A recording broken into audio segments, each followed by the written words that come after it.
विश्वभरबाट dcnepal.com हेरेर बस्नुभएका सम्पूर्ण दर्शक महानुभावहरुमा म नुनचिनी पानी अमेरिकाको अभियन्ता अर्जुन दाहालको यहाँहरु सबैलाई अंगालोभरिको माया अनि हातमा भएका सबैलाई जोडी हार्दिक नमस्कार।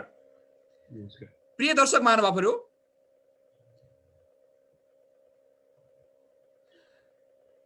नेपालमा रहेका सूचना, जानकारी र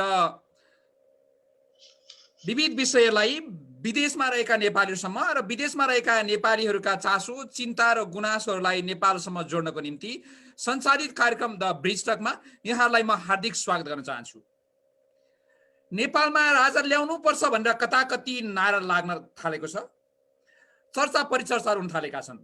संविधानमा नै नेपालको एउटा धर्मनिरपेक्ष देश भनेर लेखिएको छ। त्यसमा अब हामीले धर्म चाहिँ सापेक्ष देश बनाउनुपर्छ भन्ने खालका कुराहरु पनि उठिरहेका छन् र विभिन्न खालका पक्ष विपक्षमा तर्क वितर्कहरु चलिरहेका छन्। प्रधानमन्त्रीले संसद भंग गरे पछाडि संविधानलाई मन नपराउनेहरूले एक किसिमले मुख मिठ्याउन थालेको पनि देखिएको छ। यसैको सेरोफेरीमा जोडिएर मैले आज एउटा विशेष कुराकानी गर्ने प्रयास गरेको छु। आज हाम्रो कार्यक्रमको अतिथि हुनुहुन्छ राष्ट्रिय प्रजातन्त्र पार्टीका अध्यक्ष डाक्टर प्रकाश चन्द्र लोहनी। डाक्टर साहब, म यहाँलाई कार्यक्रममा हार्दिक स्वागत गर्न चाहन्छु। हस्, धन्यवाद। डाक्टर साहब, आराम हुनुहुन्छ नि? ठीक छु। डाक्टर साहब, म यो कार्यक्रमलाई अलिकति सुन्दा नकारात्मक लागे पनि एउटा रमाइलो प्रसङ्गबाट कार्यक्रम सुरु गर्न मन लाग्यो। यो नेपाल कम्युनिस्ट पार्टी भर्खरै विभाजन हुने लगभग नजिक पुगेको छ। यहाँहरु पनि पार्टी फुटिरहने मा पर्नुहुन्छ। यो देखेर कता कता फोटो लागिरहेको छैन डाक्टर साहब? छैन, हामी त हेर्नुस्, यो पार्टी फुटेकोबाट त्यसको अनुभवबाट चेतिसकेका मान्छेहरू हौ। त्यसैले त हामी चाहन्छौँ कि नेपाल कम्युनिस्ट पार्टी पनि नफुटोस् भनेर।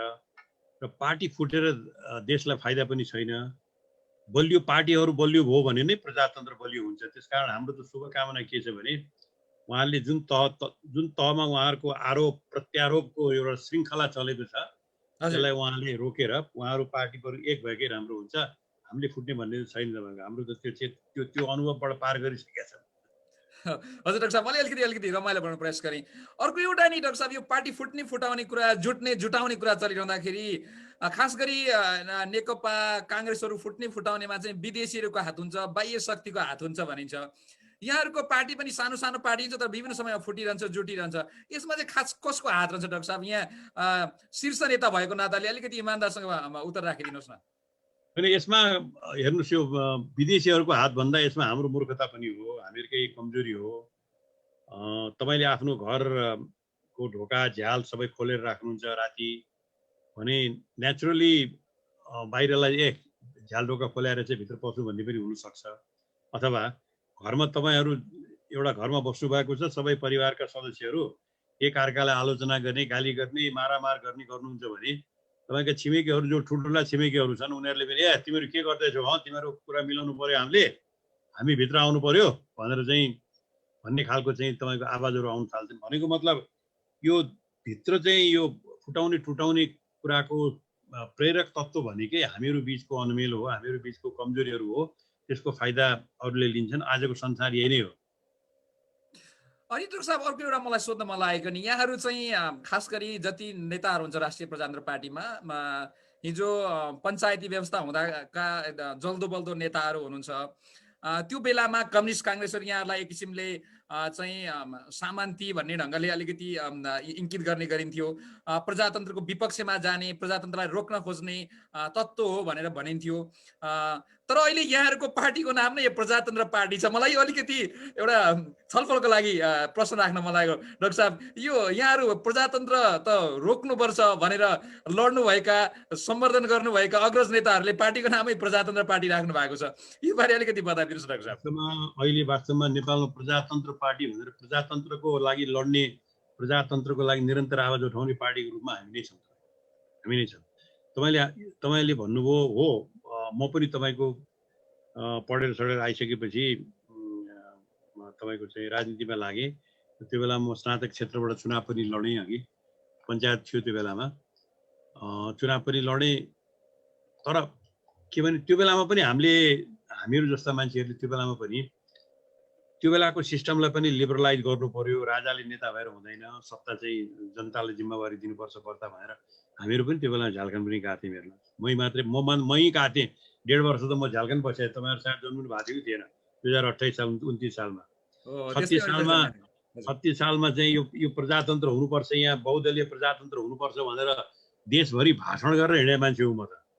र त्यसको साथसाथै तपाईँको जनमतमा भाग लिइसकेपछि जनमतमा भाग लिने, रिजल्ट मेरो पक्षमा आयो भनेदेखि चाहिँ मान्ने, मेरो पक्षमा आएन भनेदेखि चाहिँ नमान्ने, यो चाहिँ हुँदैन। रिजल्ट जे भए पनि अब चाहिँ बहुमतको के अरे यो एडल्ट फ्रेन्चाइजको आधारमा चुनाव हुने हो भने त्यसमा हामी जानुपर्छ भनेर हामी गएको हो। त्यसकारण तपाईँको जुन पर्सेप्सन हो नि प्रजातन्त्रलाई, वास्तवमा प्रजातन्त्रको त्यो बेलामा त्यस्तो बेलामा पनि प्रजातन्त्रको सिस्टमभित्र बसेर प्रजातन्त्रको लागि आवाज उठाएर झ्याल्कन गएको मान्छे हो हामी त्यहाँ। त्यसकारण त्यो पर्सेप्सन जुन छ नि, maybe that is not the correct perception. मैले एउटा जिज्ञासाको रूपमा मात्रै राखेको साहब। अब अहिलेका राष्ट्रिय एजेन्डाहरूमा अहिले प्रधानमन्त्रीले जुन कदम चाल्नुभयो संसदको विघटन गरेर, यसप्रति यहाँहरूको धारणा पक्कै पनि स्वागत योग्य छ भनेर मैले अनुमान गरेँ भने म सही हुन्छु अथवा गलत हुन्छु? तपाईँ, I am sorry to say that, you are wrong.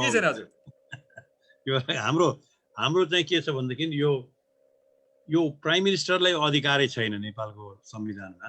Prime मिनिस्टरलाई house dissolve गर्ने अधिकार छैन कि। आखिर यो संविधानमा संसद गठन गर्नको लागि पनि संविधानै चाहिन्छ, संविधानको धारा। संसदको सदस्य हुनको लागि पनि the qualifications are specified in the constitution, संविधानको धारै चाहिन्छ भने सबै कुरालाई संविधान चाहिने, संसद विघटन गर्नलाई चाहिँ संविधान नचाहिने, यो मेरो राजनीतिक निर्णय गर्ने भन्ने कुरा चाहिँ यो संविधान विरोधी काम भएको छ, असंवैधानिक काम भएको छ। जब तपाईँले संविधानमा नलेखेका काम गर्नुहुन्छ then you are breaking the constitution, असंवैधानिक काम भएको छ र यो प्रतिगमन हो भनेर त्यसको संस्थागत रूपमा त्यसको विरोध गरेको हामीले राष्ट्रिय प्रजातन्त्र पार्टीले हामीले त्यसको विरोध गरेका छौँ, संस्थागत रूपमै विरोध गरेका छौँ। र प्राइम मिनिस्टरले चाहिँ यो के भने संविधानमा त उहाँले अब जे गरे पनि हुने भयो, मेरो यो राजनीतिक कदम जे गरे पनि हुने हो भनेदेखि त उहाँले हामीले एउटा सुझाव के गरेका छौँ भने त्यसमा एउटा दफा त्यो संविधानमा कन्स्टिट्युसनमा तपाईँले लेखिदिनुहोस्, किनभने तपाईँसित 64% तपाईँको मेरो शक्ति छ भन्नुहुन्छ, त लेखिदिनुहोस् कि यो संविधानमा जेसुकै लेखिएको भए तापनि केपी शर्मा ओलीले गरिसकेपछि त्यो दफा सदर हुन्छ भनेर संविधानले राखिदिनुहोस्। त्यो राख्नुभयो भने ओके, होइन भने अहिलेको संविधानले what you are doing is wrong, this is totally unconstitutional and you have to back out. हाम्रो पर्सेप्सन त्यही हो। डाक्टर साहब, मैले यहाँको भनाइलाई के अरे अविश्वास गरेको होइन, तर पनि यसलाई अलिकति थप स्पष्ट पार्नको निम्ति अहिले डाक्टर साहबले भर्खरै जुन कुरा राख्नुभयो, यहाँहरूको केन्द्रीय नेतृत्व, केन्द्रीय नेताहरूको र खास गरी पार्टीको आधिकारिक धारणा नै यही हो कि यसमा डाक्टर साहबको अलिक बढी आधिकारिक धारणा हाम्रो यही हो, आधिकारिक धारणा यही हो। साथसाथै हामीले यो पनि भनेका छौँ कि अब यो संविधानको व्याख्या गर्ने काम चाहिँ त्यो अहिले चाहिँ कोर्टमा गएको छ र सेपरेसन अफ पावर्स कन्स्टिट्युसनको अब एक्जिक्युटिभले जथाभावी गर्न खोज्यो भने एउटा त्यसलाई रोक्ने बल्कवर्क भनेको एउटा त कोर्टै हो। त्यसैले कोर्टमा यो मुद्दा गइरहेको हुनाले कोर्टले जे भन्छ त्यसलाई हामीले मान्नु पनि पर्छ। फेरि यद्यपि त्यो हाम्रो पक्षमा आएन, हामीलाई मन नपर्ने कुरा हो भनेर पनि त्यसलाई अस्वीकार हुँदैन, किनभने त्यो अस्वीकार गरेर जानु हो भनेदेखि त फेरि सिस्टम त चल्नेवाला छैन। हजुर, अघि त्यसकारण यसको अलिअलि अनुभव त तपाईँले अहिले अमेरिकामै देखिराख्नु भएको छ। हजुर। अब यो संविधान राष्ट्रिय प्रजातन्त्र पार्टीले यो यहाँहरूले चाहिँ एक किसिमले असहमति नै जनाउनु भएको र खुलेर चाहिँ यो संविधान ठिक छ नभनिरहेको, एक किसिमले कुनै बेला त डाक्टर लोहनी चाहिँ गणतन्त्रको पक्षमा पनि आवाज निकालेको अथवा समर्थन गरेको भनेर कुरा आयो, खुलेर आयो। अहिले फेरि यो संविधानले चाहिँ अस्थिरता निम्त्याउँदाखेरि, यो संविधान असफल हुँदाखेरि त राष्ट्रिय प्रजातन्त्र पार्टीको लागि त सुखद खबर होइन डाक्टर साहब? होइन, तपाईँको यसमा दुईटा तपाईँले इस्यु उठाउनु भयो, दुईटालाई म डिल गर्न खोज्छु छोटकरीमा। हजुर। एउटा के भने यो संविधानका धेरै राम्रा पक्षहरू छन्, स्पेसल्ली डेभोल्युसन अफ पावर जुन स्थानीय तहलाई दिएको छ नि, स्थानीय तहमा जुन गाउँपालिका भनेको छ त्यो एक्ज्याक्टली अमेरिकाको काउन्टी जस्तै छ। त्यो वास्तवमा भारतमा पनि त्यो ग्राम पञ्चायत भन्छ उनीहरू, त्यो अधिकार दिएको छैन। त्यो अहिलेको नेपालको गाउँपालिकालाई हेर्नुभयो भने कन्स्टिट्युसनली त्यो गाउँपालिका सरकार भनेको छ, त्यसको अलिकति लेजिस्लेटिभ अथोरिटी पनि छ गाउँसभाको, एक्जिक्युटिभ अथोरिटी छ गाउँपालिकाको, र जुडिसियल अथोरिटी पनि छ। त्यहाँ उनीहरूले चाहिँ सर्टन केसेस मुद्दाहरूलाई चाहिँ उनीहरूले फैसला गर्न पाउँछ। भनेको अमेरिकाको काउन्टी जस्तै छ। र नेपाल सरकारले एउटा गाउँपालिकालाई विचार गर्नु तपाईँको अहिले 25 करोड 30 करोड रुपियाँ दाम पैसा दिएको छ र तिमीहरू तपाईँ आफ्नो काम गर्नुहोस् भनेको छ भने यो चाहिँ फ्रम द्याट पर्सपेक्टिभ यो एकदम राम्रो भएको छ। यो त्यस्तै तपाईँको ह्युमन राइट्सका कुराहरूका व्याख्या छ, प्रेसका स्वतन्त्रताको व्याख्या छ। यी सबै कुराहरू जो पहिले पनि थियो वास्तवमा 2047 सालको संविधानमा पनि थियो, त्यसलाई यथावत राखेको छ। राम्रो यो पोजिटिभ कुराहरूलाई हामी समर्थन गर्छौँ। तर हाम्रो अहिलेको पर्सपेक्टिभमा दुईटा कुरालाई चाहिँ हामीले चाहिँ यसमा संशोधन हुनुपर्छ भनेको छ। एउटा नेपालको अहिलेको परिवेशमा नेपालको ठोस स्थितिको ठोस विश्लेषण, अब्जेक्टिभ कन्डिसन्सको तपाईँको अब्जेक्टिभ एनालिसिस गरेर हेर्ने हो भने नेपालको हिमाल पहाड मधेस तीनटा यत्रो जियोग्राफिक तपाईँको भेरिएसन्स भएको देश, जातीय भेरिएसन्स भएको देश, यसमा यो नेपाललाई खडा गर्ने पृथ्वीनारायण शाह हो। पृथ्वीनारायण शाहले खडा गरे हो नेपाललाई। नेपालको जुन आइडेन्टिटी छ, आज हामी जुन नेपाली पासपोर्ट भनेर जान्छौँ, त्यो पासपोर्ट चाहिँ पृथ्वीनारायण शाह नभए हुने थिएन। त्यसकारण त्यो त्यो यो यो राज संस्था चाहिँ एउटा चाहिँ सबैले मानेको संस्था हो। त्यसकारण शासन गर्ने नेपाली जनताले हो, यो देशको मालिक भनेको नेपाली जनतै हो। तर एउटा उपस्थितिको लागि चाहिँ प्रेजेन्स चाहिँ कन्स्टिट्युसनल मोनार्की संविधानभित्रको राज संस्थाले नेपालीहरूको बिचमा एकता ल्याउँछ र नेपालका मित्रहरू दायाँ बायाँका ठुल्ठुला देशहरूलाई पनि एउटा सेन्स अफ उनीहरूको चाहिँ स्टेबिलिटी नेपालभित्र हुन्छ भन्ने कुरालाई त्यसले सुनिश्चित गर्छ। त्यसकारण संवैधानिक राज संस्था नेपालको अहिलेको परिवेशमा, हाम्रो अहिलेको स्थितिमा, हाम्रो अहिलेको जियो पोलिटिकल कन्डिसन्समा चाहिँ र हिस्टोरिकल कन्टेक्स्टमा संवैधानिक राज संस्था सक्रिय होइन, संवैधानिक राज संस्था सोभरेनिटी नेपाली जनतामा रहेर संविधानभित्रको राज संस्था चाहिँ एसेन्सियल छ नेपालमा स्टेबिलिटीको लागि। हामीले यसलाई भनेका छौँ निरन्तरता सहितको गतिशीलता, डाइनामिक स्टेबिलिटी हो कि त्यसको लागि आवश्यक छ एउटा। त्यसैले यो चाहिँ संविधानमा चेन्ज हुनुपर्छ। दोस्रो कुरो चाहिँ नेपालको सफ्ट पावर भनेको नै नेपालको चाहिँ यसको चाहिँ 5000 वर्ष पुरानो सभ्यता हो। त्यो सभ्यताको प्रमुख अङ्ग भनेको चाहिँ तपाईँको हिन्दू र बुद्ध धर्मको सम्मिश्रण हो नेपाल। दुईटा मेजर रिलिजन्सको सोर्स हो नेपाल। यसलाई चाहिँ अहिले चाहिँ धर्मनिरपेक्षताको नाउँमा पाश्चात्य मुलुकहरूका थुप्रै मिसनरीजहरू पैसा लिएर उनीहरूको गभर्मेन्टको सपोर्टमा काम चाहिँ सेकुलरिजम भन्ने, तर अरू देशमा गएर धर्म परिवर्तन गर्नको लागि जुन किसिमले यहाँ एक किसिमले एउटा हुलै आउन थालेका छन् र त्यसमा यो नेपालको सरकार अहिले मूक दर्शक भएर नेपालमा धर्म परिवर्तन, नेपालको सांस्कृतिक बेसलाई नै परिवर्तन गर्ने कुरालाई नेपाल सरकारले जसरी स्वीकृति दिएको छ, एक किसिमले मूक दर्शक भएर बसेको छ। त्यो चाहिँ तपाईँको यो दिस इज ए बिट्रेयल, यो नेपालको against this an action betrayal against Nepalese culture. त्यसकारण यसलाई चाहिँ नेपालको धर्म सापेक्षता नै हुनुपर्छ।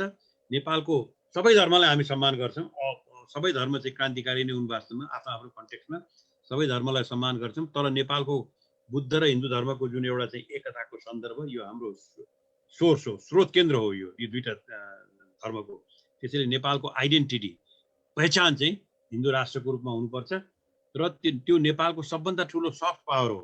1.80 करोड मान्छेको लागि चाहिँ नेपाल तीर्थस्थल हुनुपर्छ, स्पिरिचुअल सेन्टर हुन्छ जस्तो मेक्का र मदिना भएको छु गरेर। त्यो कुरालाई हामीले गुमाउनु हुँदैन। हाम्रो आइडेन्टिटी राख्नुपर्छ भन्ने हाम्रो यो दुईटा त हाम्रो मेजर एजेन्डा यही हो। त्यो मेजर एजेन्डा यसमा चाहिँ we will not back out. र हामीले भनिराखेका छौँ तिमीलाई यदि जनताको दुहाई दिन्छौ भनेदेखि जाउँ जनमतमा जाउँ, हामीहरू ल धर्मको लागि के गर्ने जनमतमा जाउँ, we are willing to face that test. अघि एउटा कुरा के राख्न चाहे भने अहिले नेपालमा यहाँहरू लामो समयसम्म राजनीति गरेर राजनीतिको एक किसिमले नेतृत्वमा हुनुहुन्छ, बारम्बार मन्त्री पनि बनिरहनु भएको छ। नेपालको एउटा नेपाल सञ्चालन गर्ने जिम्मेवारी यहाँहरूकै हातमा लामो समयदेखि रहिआयो, केही अग्रज नेताहरूको हातमा। अहिले हिन्दू राष्ट्र भने पनि अथवा हिन्दू राष्ट्र स्वतन्त्र राष्ट्र भने पनि कुनै विवाद आएको छैन, मान्छेहरू त्यत्रो यसमा आपत्ति जनाइरहेका छैनन्, देश विकास गर्न यो विषयले खासै रोकेको छैन, अप्ठ्यारो पारेको छैन भने यो अहिले नयाँ विवाद निकालेर फेरि मान्छेको मस्तिष्कलाई डाइभर्ट गरेर अस्थिरतातिर लान किन खोज्दै हुन्छ डाक्टर साहब? अस्थिरता होइन, तपाईँको कल्चरल तपाईँको आइडेन्टिटी चाहिँ इस्टाब्लिस हुनुपर्छ भनेर भन्नु अस्थिरता होइन। अनि संविधानमा त्यो नलेख्दाखेरि आइडेन्टिटी अहिले के बिग्रिएको छ, कहाँ अप्ठ्यारो परेको छ? त्यो संविधानमा लेखिँदाखेरि चाहिँ आइडेन्टिटी हत्तै आउने। तपाईँको नेपालको धर्मनिरपेक्षता has been a license for religious conversion. अहिले नेपालमा जुन किसिमबाट तपाईँको जुन देशहरू सेकुलरिजमको लागि उहाँहरू प्लिड गर्नुहुन्छ नि, युरोपियन देशहरू, साना युरोपियन देशहरू, एसियामा भन्नुहुन्छ भने साउथ कोरिया भन्नुहुन्छ, अमेरिकाका चर्चेसहरू, जसलाई स्टेटको सपोर्ट छ, उहाँहरू चाहिँ तपाईँको जसरी भए पनि यो ठाउँमा पहिले कोलोनिजको इम्पेरियलिजमको टाइममा पहिले धर्म जान्छ, त्यसपछि व्यापार जान्छ, व्यापार सँगसँगै सेना जान्छ भने जस्तो रूप फरक भएको छ। त्यही किसिमबाट अब हामीले लाइसेन्स पायौँ नेपालमा चाहिँ चेन्ज गराउने र भन्ने जुन किसिमको आएको छ, र त्यसलाई चाहिँ नेपालको जियो पोलिटिकल कन्टेक्स्ट चाइनिजसितको रिलेसनसिपको सन्दर्भमा त्यसलाई युज गर्ने जुन पृष्ठभूमिहरू बन्दैछ, त्यो हेर्दाखेरि चाहिँ नेपालले आफ्नो रिलिजियस आइडेन्टिटी राख्नुपर्छ, कल्चरल आइडेन्टिटी राख्नुपर्छ। हेर्नुहोस्, यही कुरा पृथ्वीनारायण शाहको टाइममा पोर्चुगिज मिसनरीहरू यो नेपालमा आएर धर्म परिवर्तन गर्दाखेरि त्यो बेला पृथ्वीनारायण शाहले भगाएर पठायो अघि। अब अहिले आएर त्यही कुरोलाई जुन किसिमले छुट दिइरहेको छ, त्यो चाहिँ नेपालमा एक किसिमले यो नेपालीहरूलाई एक्सेप्ट गर्नु हुँदैन, नेपालको आइडेन्टिटीलाई यसले मासेर लैजान्छ। त्यसकारण यसलाई चाहिँ हटाउनुपर्छ हामीले भनेको छौँ, त्यति हो। डाक्टर साहब, यो ठिक छ। मैले अर्को एउटा जोड्न के मन लागेको भने जनताको एउटा सामान्य जनताको परिवारको मान्छे दक्ष छ, सक्षम छ, देशलाई नेतृत्व गर्न सक्छ भने इलेक्टेड भएर एउटा प्रजातान्त्रिक तरिकाबाट राष्ट्रपति हुने कुरा यो त बहुत राम्रो र एउटा सामान्य मान्छे पनि देशको मुख्य ठाउँमा पुग्न सक्ने यस्तो सुन्दर व्यवस्थामाथि पनि तपाईँहरूले एउटा परिवारको मान्छेलाई ल्याएर चाहिँ देश जिम्मा लगाउनुपर्छ र उहाँकै अन्डरमा बसेर काम गर्नुपर्छ भन्ने सोच अलिकति अझै पनि पुरातन सोच भयो डाक्टर साहब। यो पुरातन सोच हो भनेर भन्दाखेरि तपाईँलाई बेलायतमा जानुहोस्, त्यो पनि पुरातनै सोच हो। जापानमा जानुहोस्, त्यो पनि पुरातनै सोच हो। बेल्जियममा जानुहोस्, स्क्यान्डिनेभियन कन्ट्रिजहरूमा जानुहोस्, स्विडेनमा जानुहोस्, क्यानाडामा जानुहोस्, अस्ट्रेलियामा जानुहोस्। त्यसैले यो के भने तपाईँको यो पनि पाश्चात्य मुलुकहरूले यो तपाईँको चाहिँ हालिदिएको हो, इन्टेलेक्चुअल स्लेभरी हो। यो जुन किसिमको यस्तो तर्कहरू आउँछ नि, तपाईँको आफ्नो देशको अब्जेक्टिभ कन्डिसन्स के छ त्यो हेर्नुहोस् न। त्यो आफ्नो देशको अब्जेक्टिभ कन्डिसन्स अनुसार कुन इन्स्टिट्युसन चाहिन्छ। बेलायतलाई के तपाईँले पाश्चात्य पश्चगामी भनेर भन्नुहुन्छ? प्रजातन्त्रको त जननी भन्नुहुन्छ नि त बेलायतलाई त। त्यहाँ त त्यो किन चाहियो भन्दाखेरि नर्दर्न आइल्यान्ड छ, वेल्स छ, इङ्ल्यान्ड छ, तपाईँको चाहिँ 3-4वटा जुन संरचनाहरू छ, ती सबैको लागि चाहिँ एउटा युनिफाइङ फ्याक्टरको रूपमा त त्यो इन्स्टिट्युसनले काम गर्यो नि त। हो, शासन गरेको बेलामा त्यसको विरुद्धमा ठुलो सङ्घर्ष भयो। We know the history.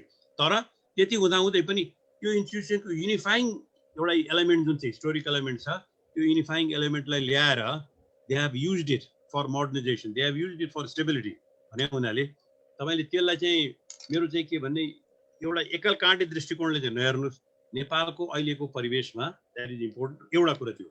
दोस्रो कुरो, नेपालको तपाईँको यो हेर्नुहोस्, अहिले नेपालको गणतन्त्रको एक्सपिरियन्स हेर्नुहोस्। गणतन्त्रको एक्सपिरियन्समा के देखिएको छ भने राष्ट्रपति हुने पार्टीको मात्रै होइन, एउटा गुटको हुने, र राष्ट्रपतिको अफिस भनेको प्राइम मिनिस्टरको एक्जिक्युटिभ अफिसको एउटा चाहिँ कारिन्दा जस्तो भइसकेको छ राष्ट्रपति अहिले। के संविधानको संरक्षण गर्नु राष्ट्रपतिको कर्तव्य होइन र? संविधानको संरक्षण भनेर भन्दाखेरि यो संविधानको विपरीत जब कसैले चाहिँ एक्जिक्युटिभले काम गर्छ भने, संविधानको विपरीत एक्जिक्युटिभले काम गर्दाखेरि यसमा के भएको हो भनेर के राष्ट्रपतिले सोध्नु पर्दैन? एटर्नी जनरललाई सल्लाह लिनु पर्दैन? त्यो नगरिकन एज इफ म त त्यसैको चाहिँ सेवकै हो भने जस्तो गरेर आउनु त, सेवकै हो भने जस्तो गरेर आउनु त। के राष्ट्रपति भने त एउटा पार्टीको कार्यकर्ता हो, नेपालीले अभिभावकत्व भएन। त्यसकारण नेपालको अहिलेको आफ्नो कन्डिसन्समा हाम्रो सोसाइटीको आफ्नो अब्जेक्टिभ रियालिटी जे छ त्यो हेर्दाखेरि कन्स्टिट्युसनल मोनार्की, त्यो पनि संविधान अन्तर्गत कन्स्टिट्युसनल मोनार्की इज एसेन्सियल नेपालको स्टेबिलिटीको लागि। र नेपालमा चाहिँ एउटा मोरल फोर्सको रूपमा के पोलिटिकल फोर्स आफ्नो ठाउँमा छ, शासन गर्ने त पोलिटिसियनले नै हो, तर एउटा मोरल फोर्सको रूपमा त्यसको उपस्थिति चाहिँ चाहिन्छ भन्ने चाहिँ कुरा हो। डाक्टर साहब मैले अर्को एउटा के प्रश्न सोध्न मन लाग्यो भने यहाँले अहिले भने जस्तै हिन्दू अधिराज्य बनाउन जरुरी छ, राजतन्त्र फर्काउन जरुरी छ भनेर जसरी यहाँहरू आवाज उठाइरहनु भएको छ, त्यसरी आवाज उठाउने केही अभियन्ताहरू, केही टुक्रा टुक्री सङ्घ संस्थाहरू, समूहहरू, ग्रुपहरू पनि छरपष्ट अहिले सुनिन देखिन थालेका छन्।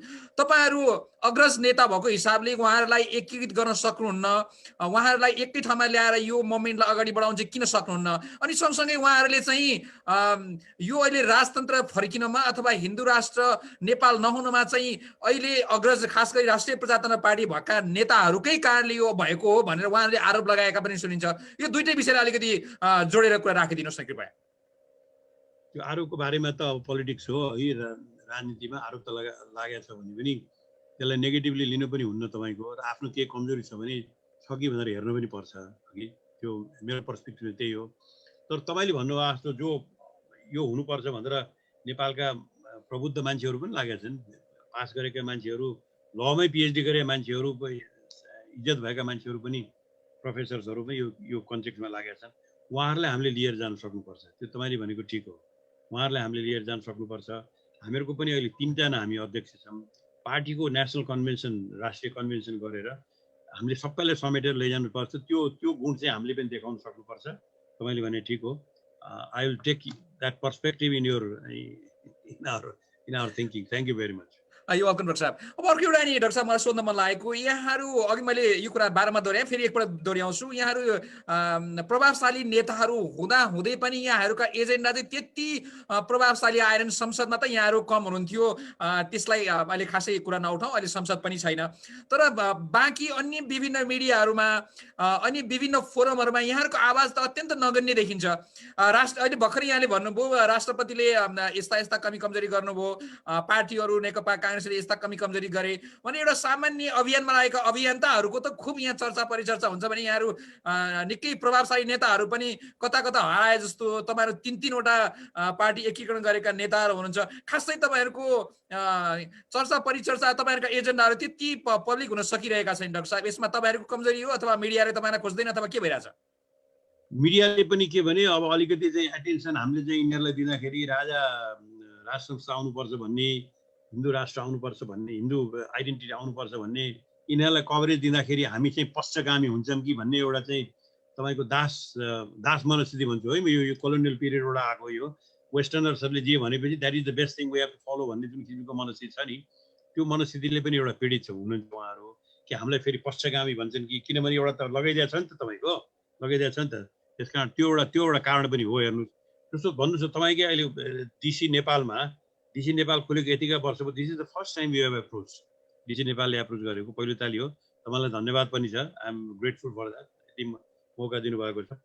र मलाई लाग्छ एउटा त्यतापट्टि हो। अर्को हुनसक्छ हामीले पनि त्यति राम्रोसित चाहिँ रिलेसनसिप राख्न नसके पनि हुनसक्छ। तर जहाँसम्म हाम्रो प्रेजेन्सको कुरा छ, यो राष्ट्रिय प्रजातन्त्र पार्टी एक भइसकेपछि अहिले केपी ओली शर्माले अस्ति हाम्रो सम्माननीय प्रधानमन्त्रीज्यूले जुलुस निकाल्नु भयो, उहाँको जुलुस 25-30 हजारको जुलुस थियो। त्यसपछिको सबभन्दा ठुलो जुलुस काठमाडौँमा पुसको 17 गते सबभन्दा ठुलो जुलुस, तपाईँ सोध्नुहोस्, यही एजेन्डाहरूलाई लिएर नेपालको आइडेन्टिटी हिन्दू राष्ट्र हुनुपर्छ, संवैधानिक राज संस्था हुनुपर्छ, नेपालमा करप्सन गर्नको लागि चाहिँ एउटा नागरिकहरूको आयोग बन्नुपर्छ, त्यो करप्सन रोक्नको लागि। त्यो करप्सन आयोगको अघिल्तिर हामी राष्ट्रिय प्रजातन्त्र पार्टीका नेताहरूको हामी भलन्टियर गर्छौँ, हामी त हाम्रो सम्पत्ति के छ भनेर हामी देखाउन जान्छौँ, तिम्रो इन्भेस्टिगेट गर हामीलाई।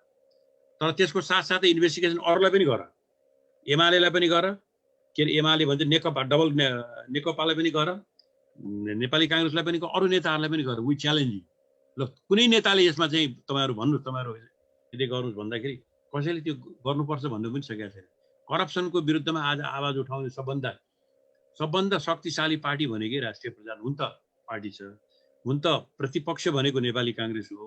नेपाली काङ्ग्रेसले यो अहिले सरकारले जुन किसिमको करप्सन देश नेपालमा बढेर गइरहेको छ, तपाईँले ट्रान्सपेरेन्सी इन्टरनेसनलको चाहिँ इन्डेक्समा हेर्नु हो भने नेपाल साउथ एसियामा सबभन्दा करप्ट, र नेपालका यहाँ प्रधानमन्त्रीले करप्सनलाई संरक्षण गरेको छ भनेर ट्रान्सपेरेन्सी इन्टरनेसनलले लेखेको छ। त्यस्तो छ तपाईँको। त्यस्तोमा पनि अहिले चाहिँ हाम्रो जुन प्रतिपक्ष भएर बसेको छ, उनीहरू यति भलादमी हुनुहुन्छ कि उहाँहरू केही पनि बोल्नुहुन्न भर्चुअली कि। अहिले बोल्ने भनेको वास्तवमा आवाज उठाउने भनेको चाहिँ संसदमा हाम्रो उपस्थित छैन, यो एक सिट मात्रै हो, तर बाहिर आवाज उठाउनेमा निरन्तर रूपमा हामीले आवाज उठाइराखेका छौँ। हुनसक्छ त्यो आवाजको घन्काइ चाहिँ त्यति पुगेको छैन, अथवा त्यो आवाजलाई लिएर हिँड्दाखेरि यिनीहरूलाई लिएर यिनीहरूको कुरा भन्दाखेरि हामी पो तपाईँको चाहिँ यो पश्चगामी भन्छन् कि भन्ने डर पनि यहाँका केही प्रेसका साथीहरूलाई पनि भाव पनि हुनसक्छ। र I think that is changing. त्यसमा त्यो चिन्ता गर्ने कुरो पनि छैन। डाक्टर साहब अलिकति यो प्रसङ्ग अथवा प्रश्न मिलेन भने सच्याइदिनु होला। मेरो प्रश्न के भने नि, अहिले यहाँले भ्रष्टाचारका कुराहरू उठाइरहनु भएको छ, देशमा भएका विभिन्न व्यतिथिका कुराहरू उठाइरहनु भएको छ, तर यहाँहरूको मेन एजेन्डा त्यतातिर भन्दा पनि कसरी राजतन्त्र फर्काउने अथवा कसरी हिन्दू अधिराज्य बनाउने भन्ने एजेन्डातिर बढी केन्द्रित भएको र पाँचवटा एजेन्डा स्पेसिफिक एजेन्डा तपाईँको अरू पार्टीसित हामीलाई फरक देखाउने यही हो। त्यो हाम्रो हो। के हुन् ती डाक्टर साहब? त्यो तपाईँको चाहिँ के भने संवैधानिक राज संस्था, संविधानभित्रको राज संस्था नेपालमा हुनुपर्छ, त्यो हाम्रै हो त्यो agenda. We are for it. तपाईँको नेपालको आइडेन्टिटी चाहिँ हिन्दू राष्ट्रको रूपमा हुनुपर्छ, वी आर फर इट, त्यो हाम्रै एजेन्डा हो। थर्ड एजेन्डा भनेको करप्सनको बारेमा चाहिँ इन्भेस्टिगेसन गर्न नेसनल स्केलमा चाहिँ आयोग बनाएर चाहिँ सबै तपाईँको राजनीतिक नेताहरू जो चप्पल लाउन पाउँदैन थियो अहिले चाहिँ तपाईँको चाहिँ बेलुका चाहिँ हुस्की नभइकन दिँदैन लाग्ने पुगेको छन् अहिले सबैजना, थुप्रैजनाहरू ठुल्ठुलो मल बनाएर बस्नु भएको छ। कहाँबाट आयो सम्पत्ति? एक पैसा आम्दानीको सोर्स त छैन। त्यो इन्भेस्टिगेसन गरौँ। एउटा कल्चरल रेभोल्युसनै चाहिएको छ नेपालमा। फोर्थ कुरा भनेको नेपालमा अनइम्प्लोइमेन्ट हो। तपाईँको 30 लाख नेपालीहरू चाहिँ युवा गल्फ कन्ट्रिजहरूमा गइरहेका छन्। सक्नेले अमेरिका पनि गएका छन्, अरू अथवा चाहिँ जापान र कोरिया पनि गएका छन्।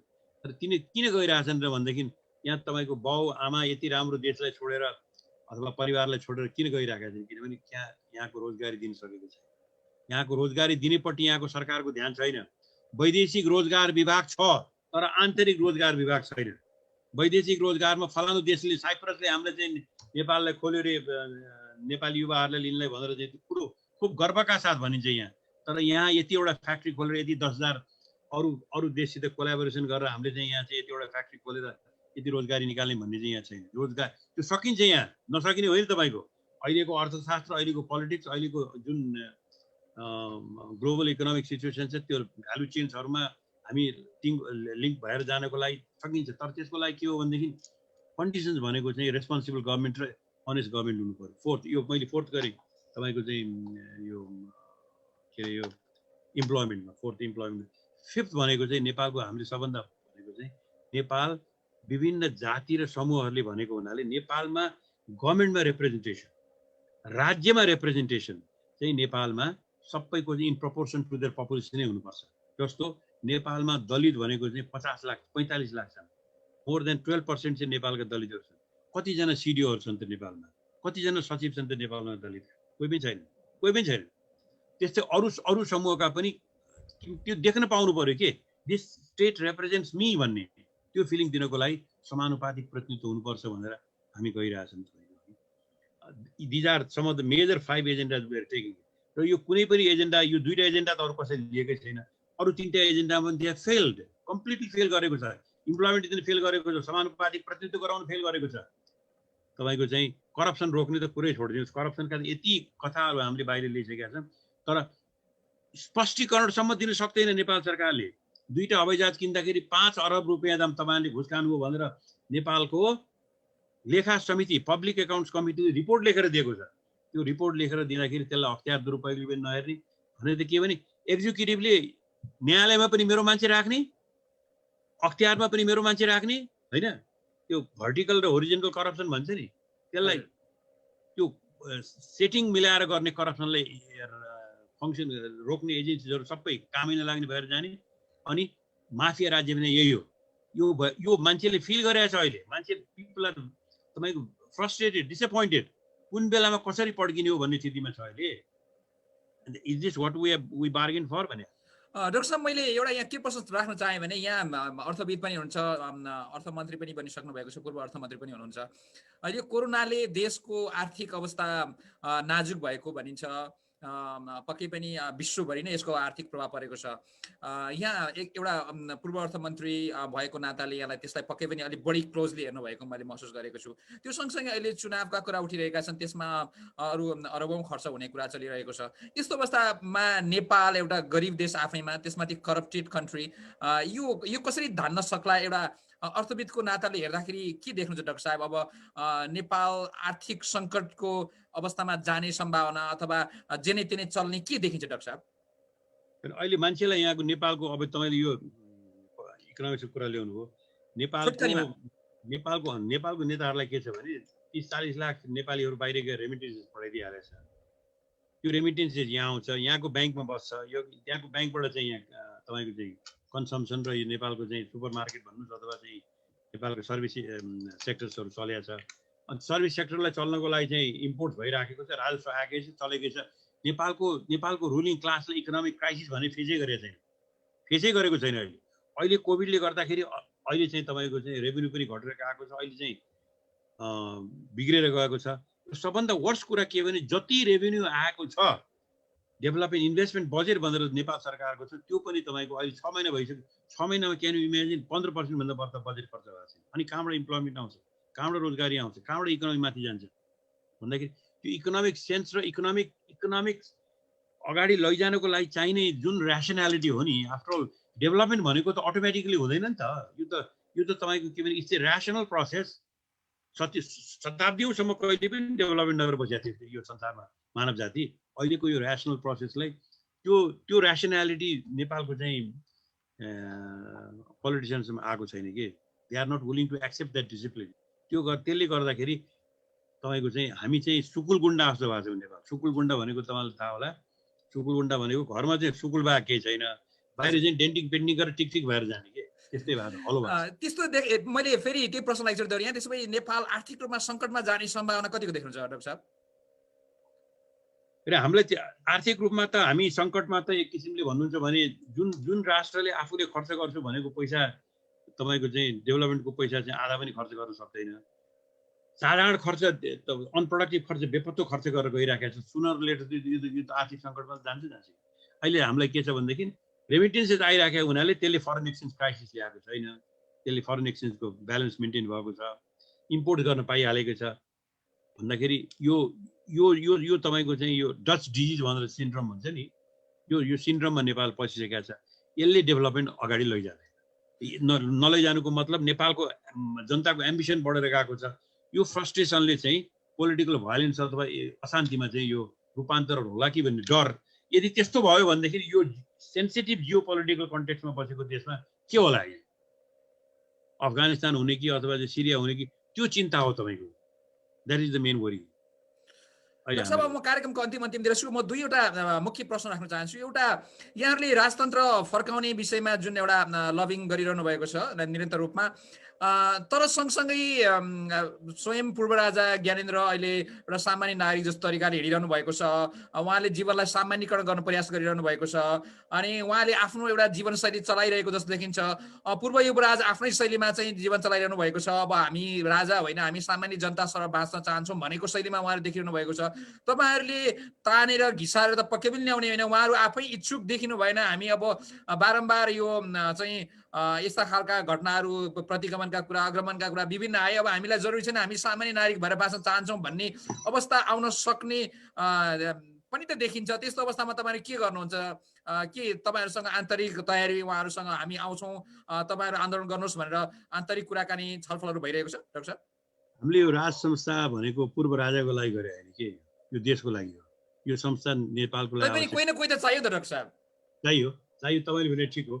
पूर्व राजाको अरूको त म भन्न सक्दिनँ। पूर्व राजाको जुन किसिमको उहाँको शैली छ त्यो हेर्दाखेरि के भने उहाँले चाहिँ एउटा जब उहाँले शासन छोडेर जानुभयो नि, तपाईँले पनि हेर्नुभयो होला त्यो बेलामा कि संसारमा कहाँ यसो इतिहास छ। मिस्टेक है उहाँले पनि गरे हो पहिले, त्यो पनि मान्छु म।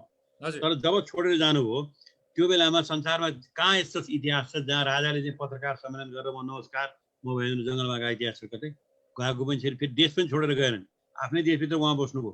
र 14-15 वर्षदेखि नेपालको इन्टिग्रिटी, नेपालको अखण्डता र नेपाली जनताको भलो होस् भनेर चाहिँ वक्तव्य दिएर र त्यसको लागि चाहिँ आफ्नो संस्कार अनुसार पूजापाठ गरेर बसेको हो। त्यो एउटा चरित्र भएको मान्छे, त्यसले यो इन्स्टिट्युसनलाई अहिले लिड गरेर इन्स्टिट्युसनमा त्यो बस्दाखेरि चाहिँ नेपालले धेरै फाइदा हुन्छ। हाम्रो पर्सपेक्टिभ त्यही हो।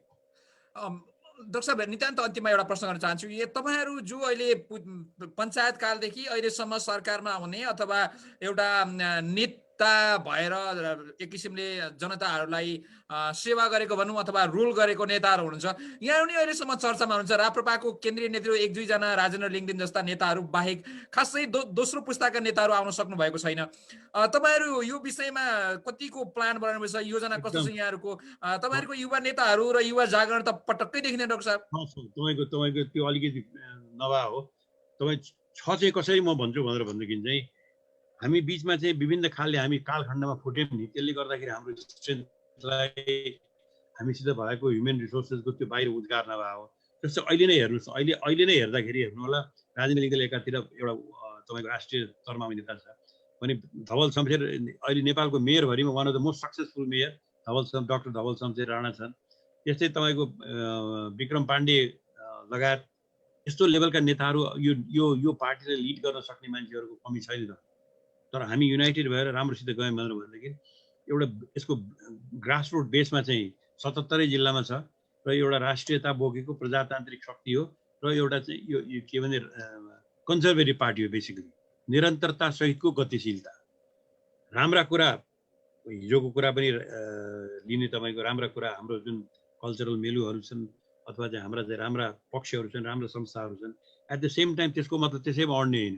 21st सेन्चुरीको च्यालेन्जलाई मिट गर्नको लागि साइन्स, टेक्नोलोजी, ऱ्यासनलिजम र मोडर्निटीलाई पनि एब्जर्भ गरेर लैजान सक्ने त्यो खालको चाहिँ मेथड चाहिँ नेपालमा चाहिन्छ। त्यसलाई बोक्ने पार्टी हौँ हामी, तपाईँ त्यसलाई बोक्ने पार्टी हो।